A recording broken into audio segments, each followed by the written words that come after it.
萬處我飛吐叫東京有直航，搭長途機消磨時間，最好不過是在飛機上收看電影。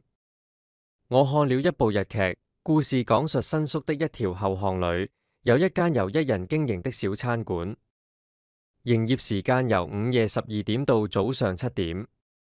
門臉上只寫着食堂，熟客稱之為深夜食堂。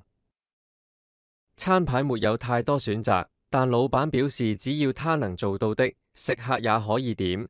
這種食堂可能只可以在日劇見到。搭了10多小時的長途飛機，抵達日本東京已經是晚上9點多。到酒店check in安頓了行李後，時間已接近晚上10點。這麼晚要找地方食晚飯，可以選擇的餐廳實在不多。車站附近人流最旺，應該可以找到仍然營業的餐廳。於是步行到車站，發現附近有一條小巷，微約可以見到一點鋪頭招牌發來的光芒，不如就走過去看看吧。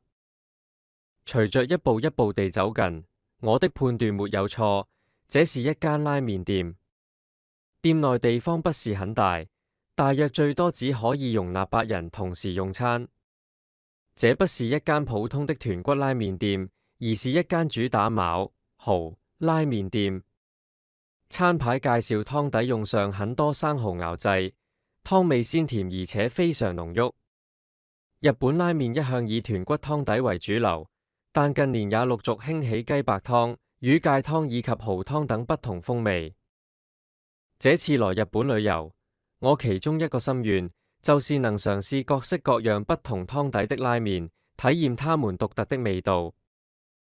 餐廳的座位實在有限，我先讓家人入店先坐下，自己則坐在門外的木凳上，耐心等候下一張空位。夜色中的東京街頭，隱隱透着夏夜的涼意，微風輕拂面頰，釋去一整天的疲倦。抬頭仰望，遼闊的天空中隱約閃爍着點點星光，提醒我自己確實飛越了半個地球，從北美洲穿過太平洋，來到亞洲的日本，就是希望可以放下繁忙的工作，與家人共度這段珍貴的美好時光。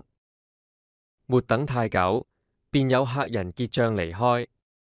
食堂老闆隨即招呼我進店入座。廚師亦很快為我送上一碗熱騰騰的蠔拉麵。第一口下去，濃郁的滋味在舌尖散開，那一刻，旅途的辛勞瞬間被沖淡。我深深感受到，原來幸福其實可以如此簡單。這一碗拉麵，不僅是我抵達東京的第一餐，更是這趟旅程最真切的起點。